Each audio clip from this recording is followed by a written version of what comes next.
My name is Marcus Chen, and I'm 32 years old. Until 3 months ago, I worked as a night security guard at Riverside Industrial Complex, a sprawling warehouse facility about 40 minutes outside Portland, Oregon. I'd been doing security work for almost 6 years, nothing glamorous, just steady pay and quiet nights where I could study for my IT certification courses. But what happened to me on October 15th changed everything. It changed how I sleep, how I look at shadows, and honestly, it changed my entire life. I need to tell this story because I keep thinking about other guards out there, working alone in empty buildings, thinking they're safe because they have cameras and radios and locked doors. I thought I was safe too. I was wrong. The Riverside Industrial Complex housed about 12 different businesses, mostly small manufacturing companies, a few storage operations, and one tech startup that did something with circuit boards. During the day, maybe 60 people worked across all the units combined. But at night? It was just me, walking the halls with my flashlight and key ring, checking doors and watching monitors in a cramped security office that smelled like instant coffee and industrial carpet cleaner. I'd been working that particular route for 2 years, and honestly, it was perfect for my situation. The pay was decent, $18.50 an hour, and the work was predictable. Clock in at 11 p.m., do rounds every 2 hours, watch the security monitors, and clock out at 7 a.m. when the day shift guy, Rodriguez, would arrive with his thermos of coffee and stories about his kids' soccer games. The building itself was typical industrial architecture from the early 90s, concrete floors, fluorescent lighting, long corridors that connected different sections, and those big roll-up doors that led to loading docks. During winter months like October, the heating system would kick on around midnight, creating this rhythmic humming sound that became like white noise after a while. I'd grown comfortable with every sound that building made, the way the metal expanded and contracted, how footsteps echoed differently in different hallways, even which doors creaked and which ones closed silently. My routine was simple and rarely varied.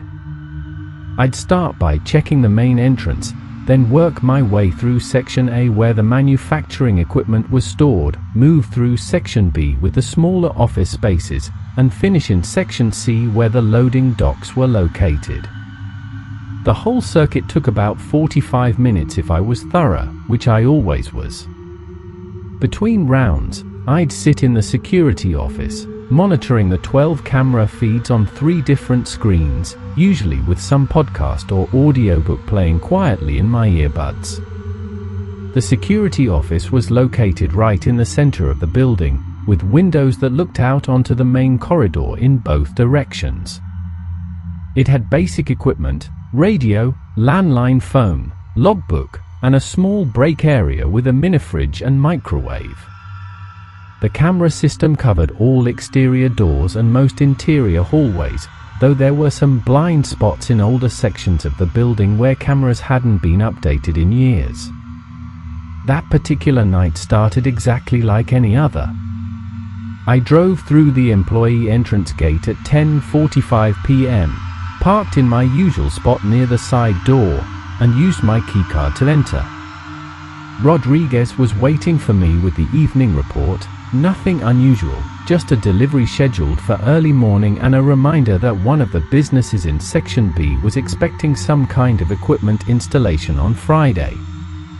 Quiet night, Rodriguez told me, gathering his things. A vac guy was here earlier fixing something in Section A, but he finished up around 8. Building's been locked down since then.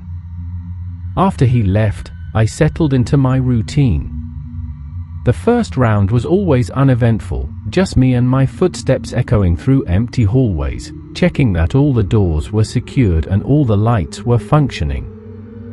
I'd learned to walk softly over the years. Something about the way sound carried in empty buildings at night made me self-conscious about making noise, even though I was supposed to be there. Around 1:30 a.m., I was back in the security office, halfway through a true crime podcast about missing persons cases in national parks.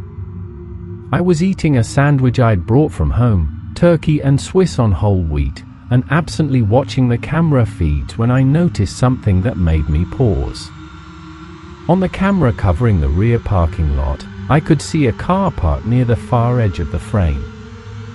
It wasn't unusual for cars to be in the lot overnight. Sometimes employees left vehicles for various reasons, but this one seemed to be positioned oddly, almost like someone had deliberately parked where they'd be barely visible to the camera. I rewound the footage to see when the car had arrived, but our system only kept the last 4 hours of recording, and the car was already there when I'd started my shift. I made a note in the logbook and decided to check it out during my next round. At 2:15 a.m., I grabbed my flashlight and headed out for the second patrol. The building felt different somehow, colder, maybe, or just more echo-prone.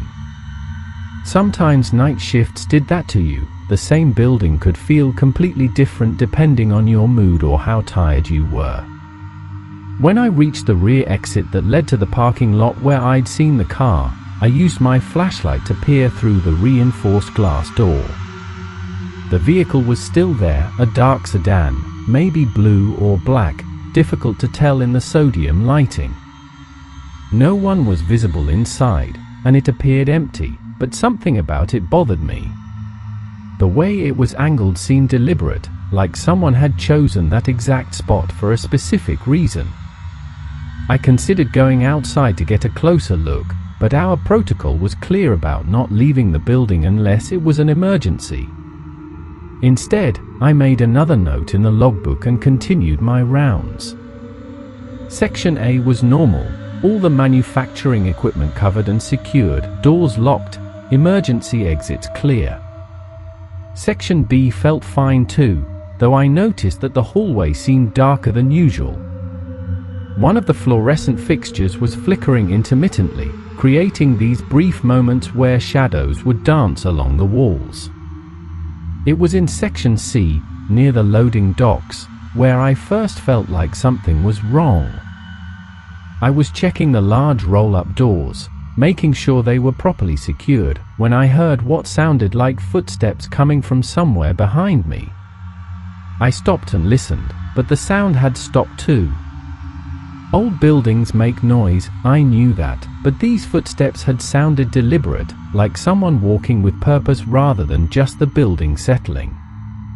I turned around and called out, "Hello? Is someone there?" My voice echoed back to me, but there was no other response. I waited for about 30 seconds, listening carefully, but heard nothing else. I finished checking the loading dock area and headed back toward the security office, but I couldn't shake the feeling that I was being watched. Back at my desk, I reviewed all the camera feeds more carefully. Everything looked normal. The car was still in the parking lot. No movement in any of the hallways. No signs of intrusion at any of the entrances. I started to think I was just being paranoid. Too many true crime podcasts, maybe, or just the general creepiness that comes with working alone in a big empty building. Around 3:45 a.m., I decided to grab a cup of coffee from the machine in Section B.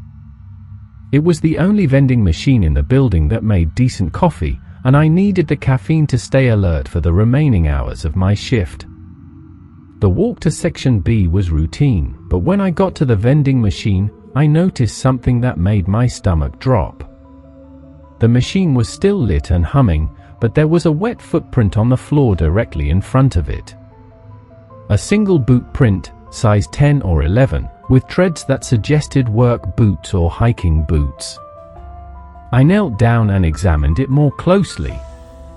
The print was definitely wet, not just damp from condensation, but actually wet, like someone had stepped in a puddle before walking into the building.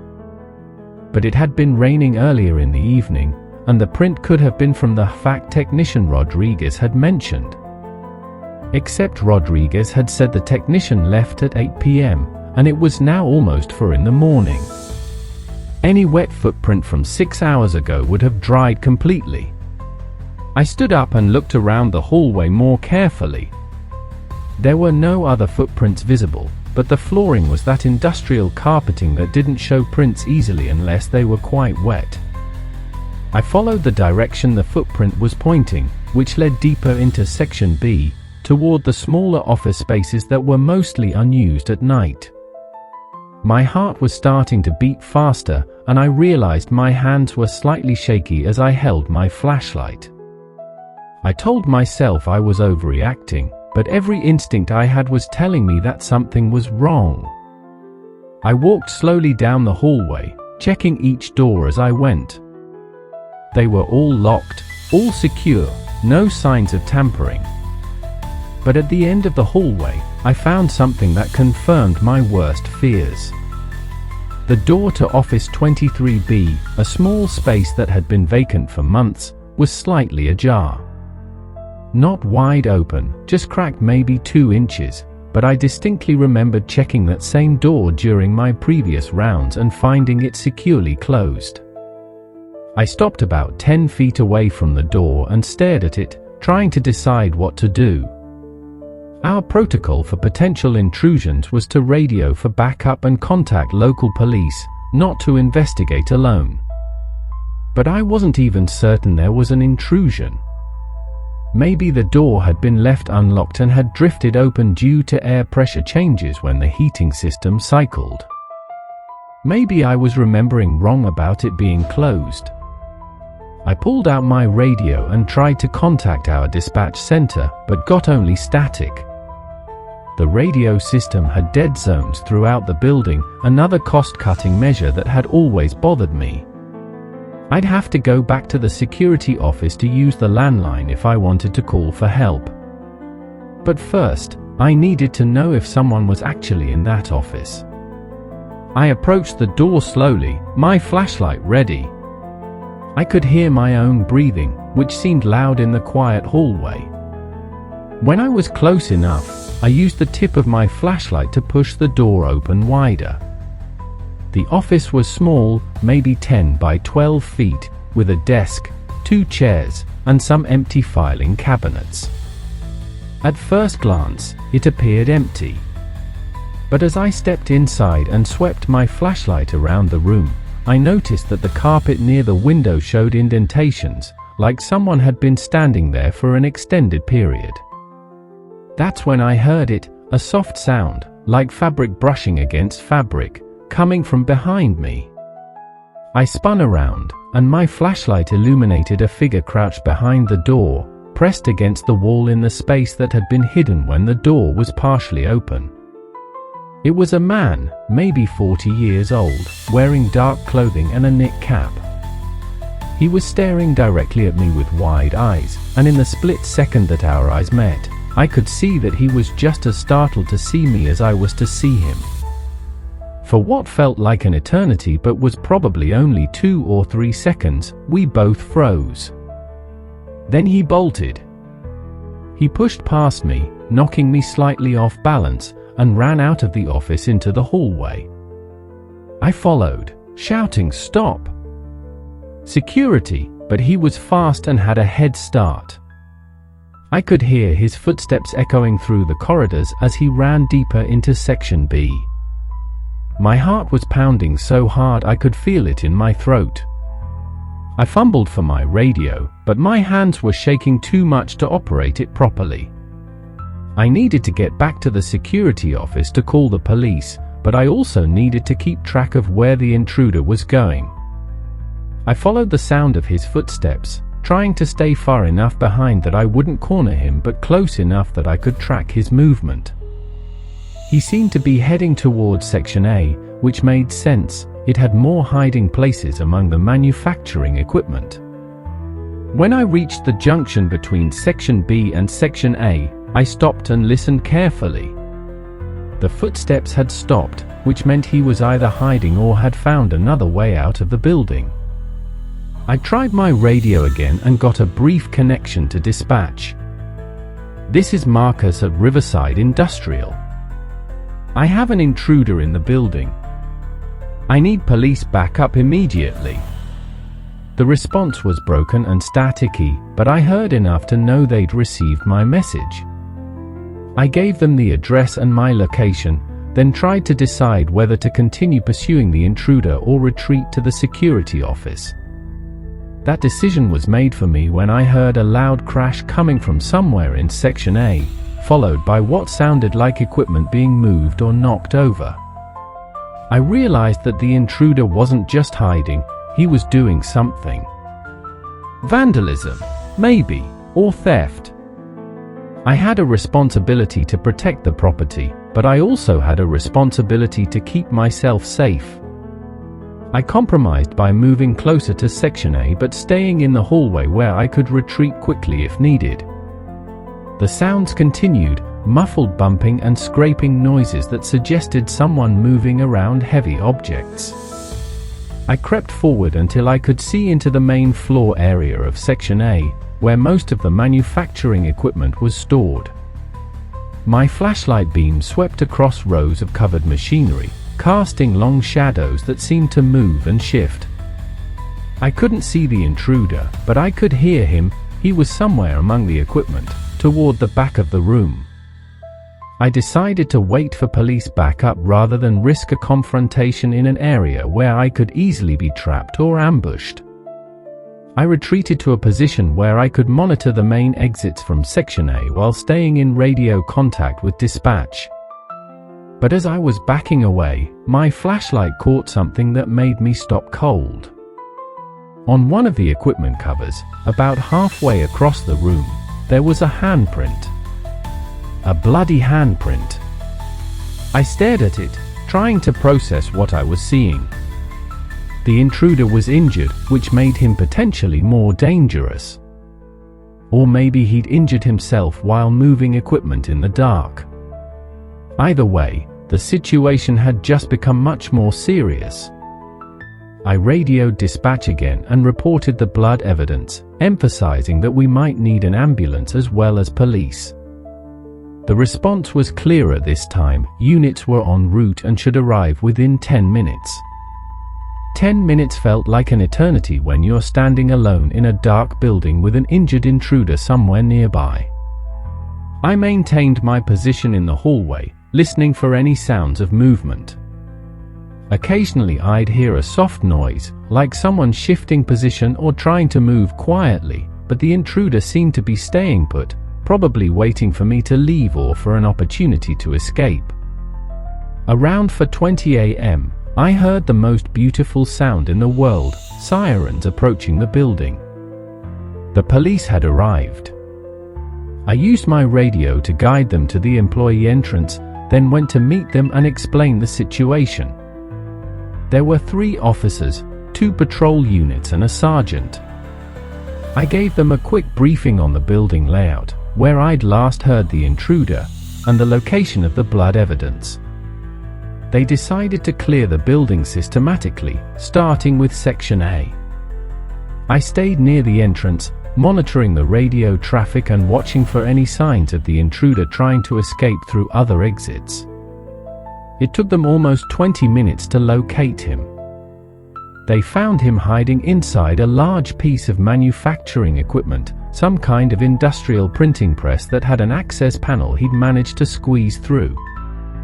He was indeed injured, with cuts on his hands from breaking glass to gain entry through a small window in Section C that wasn't covered by cameras. The intruder turned out to be a transient named David Kellerman, 38 years old, with a history of breaking into commercial buildings to sleep or steal items he could sell. He'd been living in his car, the sedan I'd noticed in the parking lot, for several weeks, and had been watching the building to learn the security patterns. According to his statement to police, he'd been breaking into the building for almost a week, entering after my first round and leaving before my second. He'd been sleeping in various offices and had stolen some electronic equipment from one of the businesses. The night I caught him, He'd been planning to take a desktop computer from Office 23B when I'd surprised him during an off-schedule patrol. The most disturbing part of his statement was that he'd been watching me through the windows of the security office for several nights, learning my routines and figuring out the gaps in camera coverage. He knew exactly when I did my rounds, how long they took, and which areas I didn't check thoroughly. The police arrested Kellerman on charges of burglary, criminal trespass, and theft. The businesses in the building had to conduct inventory to determine what else might have been stolen during the week he'd been coming and going undetected. But for me, the real impact of that night went far beyond the criminal case. I finished my shift that morning, but I couldn't stop thinking about how vulnerable I'd been without realizing it. For a week, a stranger had been watching me, learning my habits, entering and leaving the building while I sat in my office thinking everything was secure. The cameras I'd trusted to keep me safe had blind spots. The radio system I'd relied on for emergency communication didn't work reliably throughout the building. And the protocols I'd followed for years were inadequate for dealing with an actual threat. I took a few days off after giving my statement to police and completing the incident reports. During those days, I couldn't sleep properly. Every sound in my apartment made me alert and anxious. I kept thinking about that moment when I'd opened the office door and seen Kellerman crouched behind it, staring at me. The look in his eyes wasn't just surprise, there was something else there. Something that suggested he'd been prepared for a confrontation. When I went back to work the following week, everything looked the same but felt completely different. The hallways that had once felt familiar now seemed full of potential hiding places. The security office that had felt like a safe command center now felt like a fishbowl where anyone could watch me without being seen. Every shadow, every unexpected sound, every minor change in the environment made me hypervigilant and anxious. I lasted 3 more weeks. The breaking point came during a routine patrol when I found a door that I was certain I'd locked standing slightly open. It turned out to be a mechanical issue with the lock mechanism, but in that moment, I was absolutely convinced that another intruder was in the building. I spent 45 minutes searching every corner of that section, my heart racing, my hands shaking, expecting to find someone hiding behind every piece of equipment. I realized then that I couldn't continue doing security work. The fear had become constant and overwhelming. I was no longer effective at the job because I was seeing threats everywhere, and I was making myself sick with anxiety and sleep deprivation. I gave my notice and spent the next 2 months applying for different types of work. I eventually found a position doing IT support for a small company, daytime hours, office environment, plenty of people around. It paid less than security work, but I needed to be somewhere that felt safe. Even now, 3 months later, I still have trouble with certain situations. I don't like being alone in large buildings, especially at night. I always check locks multiple times before going to bed. I've installed extra security measures in my apartment that probably seem excessive to most people. And sometimes, when I'm walking alone at night and I hear footsteps behind me, I get that same surge of panic I felt when I realized Kellerman had been watching me for days without my knowledge. The thing that bothers me most is thinking about other security guards working alone right now, in empty buildings, believing they're safe because they have cameras and radios and locked doors. Maybe they are safe most of the time. Security work is routine and uneventful. But sometimes there are people like David Kellerman out there, people who are smart enough to study your patterns, patient enough to wait for opportunities, and desperate enough to take risks that put both of you in danger. If you're working security, especially alone on night shifts, please be more careful than I was. Check your radio system regularly and know where the dead zones are.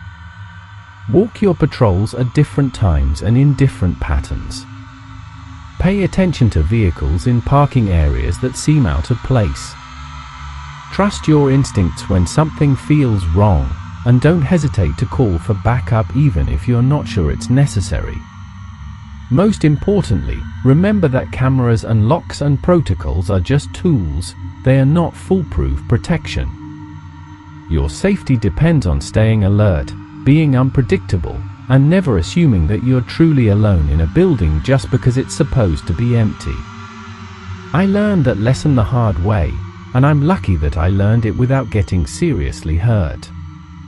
But every time I think about that night, every time I remember opening that office door and seeing Kellerman crouched there in the darkness, I realize how easily things could have gone very differently.